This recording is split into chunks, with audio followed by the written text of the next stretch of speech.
At the birthplace of Mark Twain. It was November. The wind came off Lake Michigan. It strolled about among the skyscrapers of Chicago, drove away the clouds, and bent down the bare trees on the lake shore. We left Chicago without regret and laid our course to the west. For a whole day, dense, compact fields of corn and wheat raced towards us. Latticed towers with windmills were built onto the roofs of farmers' houses. Water pumps. You could see big red barns in the farmyards, figure 39. Cows stood completely motionless in the fields like advertisements for condensed milk. We crossed the Missouri River. We stopped in Kansas, or rather in its suburb, which is called Missouri, to drink some coffee and warm up a little. Kansas is the center of the United States, and here in the center of the country, and the exact mathematical point of that center, so to speak, the first person we chatted with, a cafe owner by the name of Morgan, turned out to be both a Bessarabian Jew and a Mason. Morgan, he said, introducing himself. You understand? Gut Morgen. And then with sad irony, he added, almost Morgan. A Spaniard and a Pole worked in the barbershop where we got our hair cut. An Italian shined our shoes. A Croat washed our car. This was America. We had already begun to get used to the rain and cold, and suddenly waking up early in the morning in the little town of Nevada in the state of Missouri. We saw blue sky. The sun came out. The town was covered in fallen leaves almost all the way to the windows. Although they were a little bit powdered with frost, we could tell the day would be bright and warm.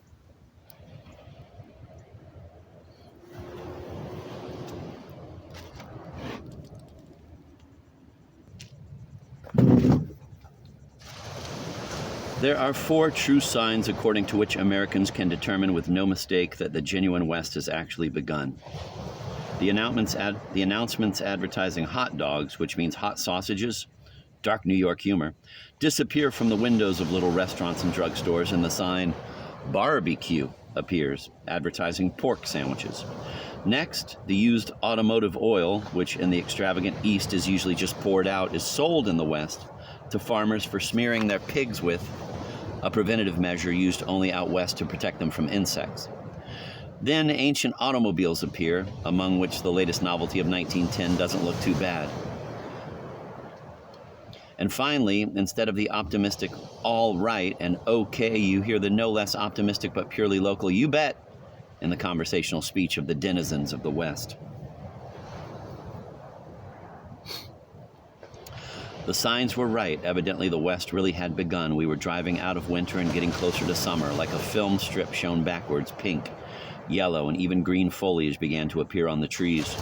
From November, we returned to October and then to September. We counted back and reckoned that if things kept up at this pace in a couple of weeks, or by the beginning of December, we'd arrive in June. That's how it happened in the end. In California, we caught up with the real summer. But it was still a very long way to California. We crossed the state of Missouri, headed for Hannibal, the town where Mark Twain spent his childhood.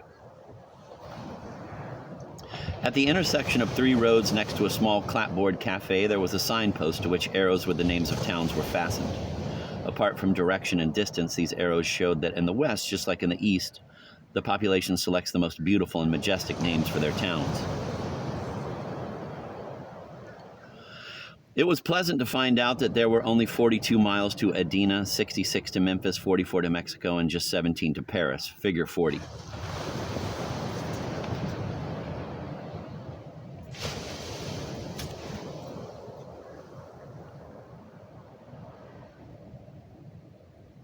We also found Hannibal there. The arrow showed that we needed to turn right and that there were 39 miles to go until we got to the city.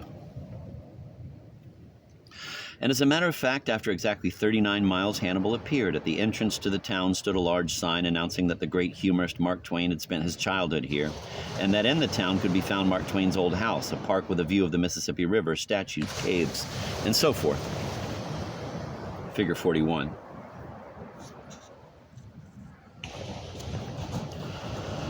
While we looked for a place to spend the night, it got dark, and so we had to postpone our survey of the town's sights until the next morning. We had just enough time to visit the museum on the main street.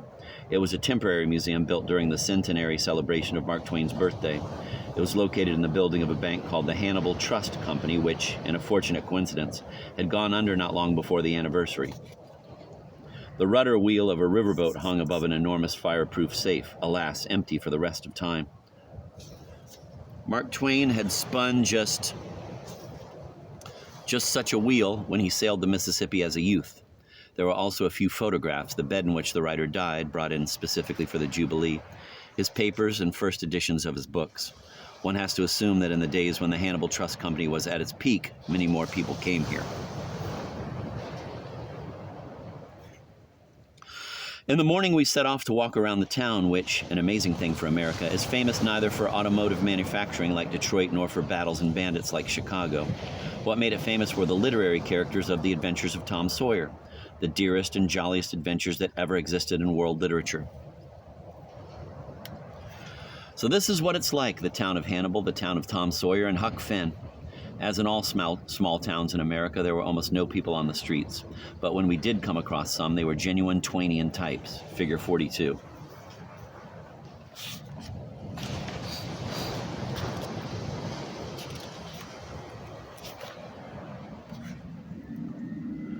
The street where Mark Twain, then the barefooted Sam Clemens, spent his childhood has remained virtually untouched. A round white lamp with the inscription "Mark Twain Home" hangs over the entrance to the house. Figure 43. Two poor, virtually indigent elderly women, distant relatives of the Clemens family, live in the house. The two rooms on the first floor of the house are small and dusty. They contain ancient chairs with their springs coming out and wobbly little tables holding photographs. "That," said one of the old ladies, "is the chair that Aunt Polly would always sit on. And there's the window that Peter the cat jumped out of after Tom Sawyer gave him the castor oil. And there's the table where the family sat when they thought that Tom had drowned, when he was standing right here and eavesdropping the whole time." The old lady was very glad to have guests. "People so seldom come to see us," she said with a sigh. A commemorative plaque with a depiction of the writer and an ideologically correct caption composed by an altruistic admirer of Mark Twain, a local banker, hung in the first room. It read, quote, "The life of Mark Twain teaches us that poverty is less than an obstacle that holds one back than a stimulus that pushes one forward," end of quote.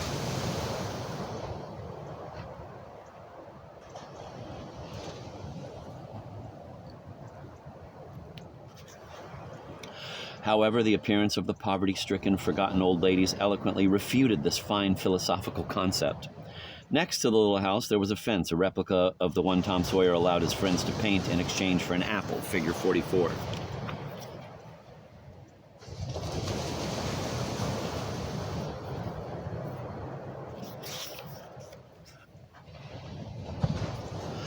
Another sign hung opposite the first one. This was the home of Becky Thatcher, Tom Sawyer's first sweetheart, figure 45. Here, in front of this very house, is where Tom Sawyer walked on his hands, hoping thus to attract the attention of the nice little girl who strolled decorously about the garden.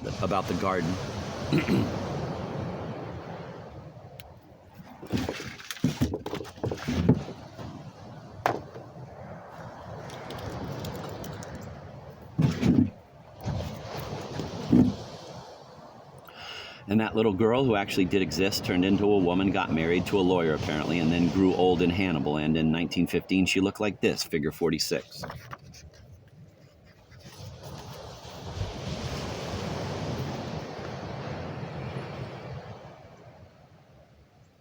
This is the last photograph of her. Not long before his death, Mark Twain came to Hannibal and had his picture taken with her. A big photograph of the two old people with the touching caption, quote, "Tom Sawyer and Becky Thatcher," end of quote, hangs in the museum.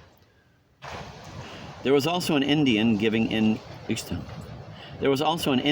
in Hannibal who was depicted by Twain as the character by the name of Indian Joe. This picture was taken in 1921, figure 47. The Indian was around 100 years old. At least that's what the inhabitants of the town of Hannibal said. To conclude our trip, we set out for Cardiff Hill, where one of the rarest monuments in the world stands. A monument to literary characters, figure 48.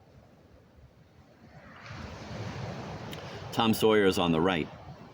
Huck Finn is on the left, holding a dead cat by the tail.